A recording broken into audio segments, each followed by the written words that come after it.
Good morning. Welcome to Plugged In. We're going to talk about the calling of Moses to lead God's people right after this.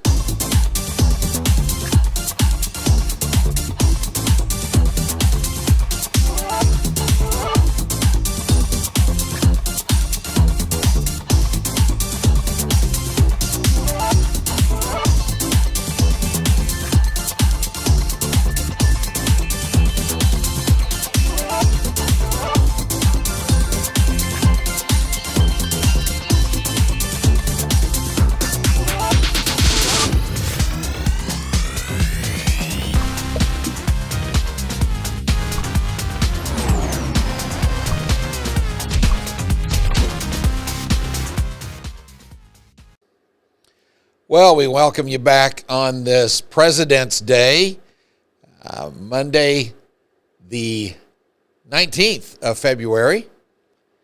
And just a small little plug for this afternoon, I believe right around 4:30-ish, there'll be a show entitled Carol and Will Save the Planet. They've been at this for about 2 weeks, I believe, and I got to watch that live last week. Wonderful show, and so I want to encourage you to either watch it live or watch it later according to your schedule. And but it's a wonderful take on where we're at in our world from two different sides of the aisle. And so hope you'll tune in for that. So there was a farmer who asked his neighbor if he could borrow a rope. The neighbor said, "Sorry, I'm using my rope to tie up milk." "Rope cannot tie up milk," said the farmer. "I know," said the neighbor, "but when a man doesn't want to do something, one reason is as good as another." I'm going to use that story to lead into a series of lessons I'm going to do from Exodus, centered around the individual named Moses. I love the story of Moses. As I was thinking about it this morning, it's kind of a rags to riches type of story. He was born at a time when Pharaoh had given an order that every boy that was born was to be killed. They were to be thrown into the Nile. Moses himself was put into the Nile, but he was not put there to be killed. Instead, his mother put him in a basket so he might be spared. And as it turned out, Pharaoh's daughter found him. And eventually, Moses went to live with her. She took him in as her son.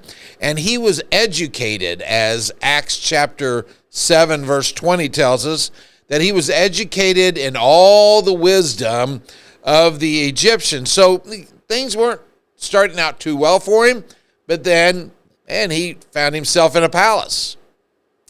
But if you fast forward 40 years later, Moses one day witnesses an Egyptian beating up a Hebrew, which is one of Moses' people.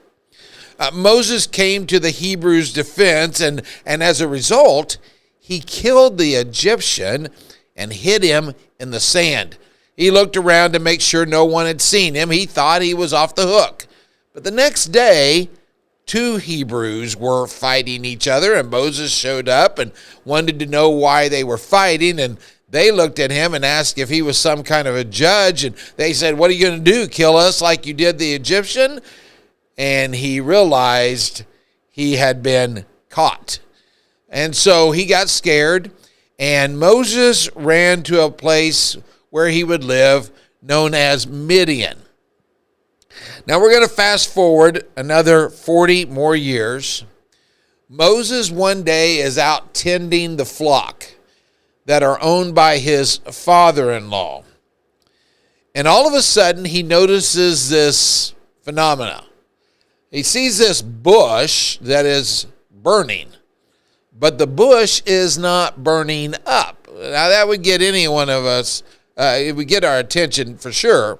And so he approaches this bush, and as he does, he hears this voice, "Moses, Moses." Moses replied, "I am here." And then the voice said this, Do not come any closer. Take off your sandals, for the place you are standing is holy ground.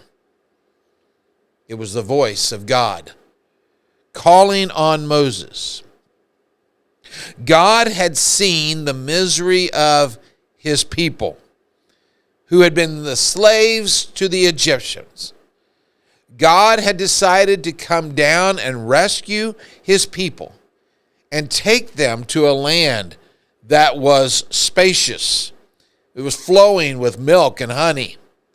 But God needed a man to lead these people, and the man that God chose was Moses.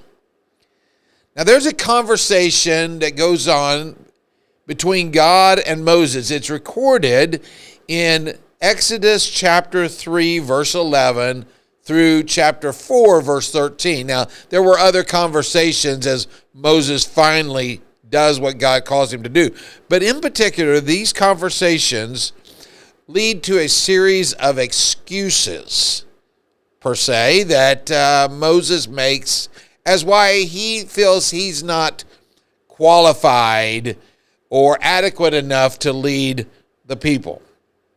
So this morning, what I want to do is to address the first excuse that he makes, and then in the following weeks we will look at some of the others. And you'll notice that God gives a reply after each of these. So we're going to look at the first one, and it's found in Exodus 3:11. But to set the stage, allow for me to read verse 10. It says this, So now, go. This is God speaking to Moses. He said, Go. I am sending you to Pharaoh to bring my people, the Israelites, out of Egypt. Now, you would think that after witnessing the burning bush not burning up, that Moses would be ready to do whatever it was that God called of him to do. Instead, it was just the opposite. Moses jumps on what I call the excuse express, and he begins questioning God. Here's his first excuse, his first rebuttal, his first denial that he's the right person. It's found in verse 11. Moses said to God, Who am I that I should go to Pharaoh and bring the people out of Egypt? Now, this would be a good response if Moses' attitude was one of humility. Oh, I can't believe you're calling on me, God. Who am I? I'm not worthy. That's not really the attitude that Moses has. Basically, what he is saying is this. Who am I? I'm not good enough. God, do I need to remind you that I have killed a man? I am just a shepherd. I've not done anything great.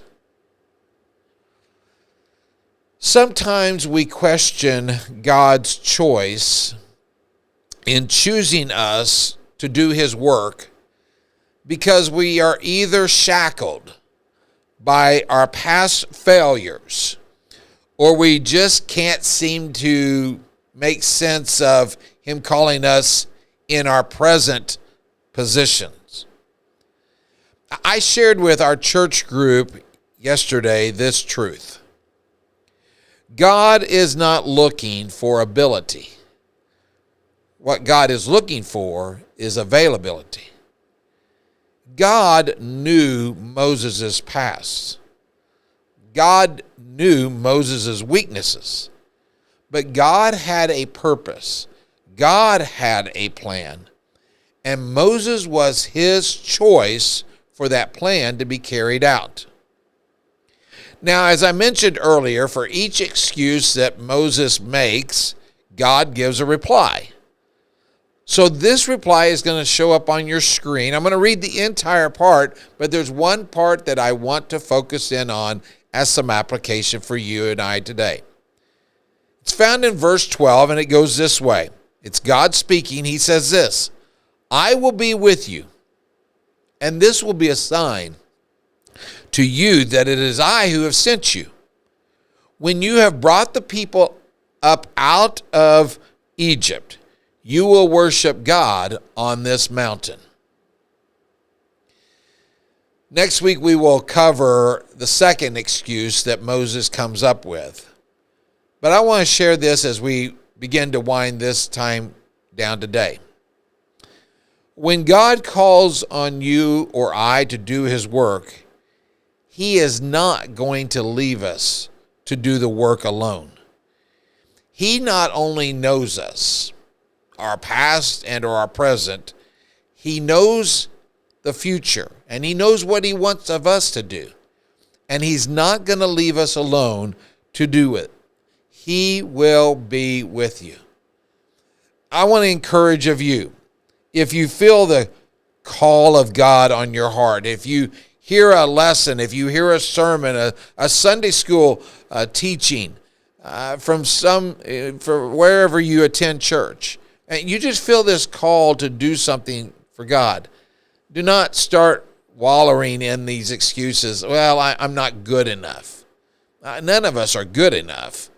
But God is not looking for any of us to be good enough. He's just looking for availability. Have a wonderful day, a great week, and we'll see you next week on Plugged In.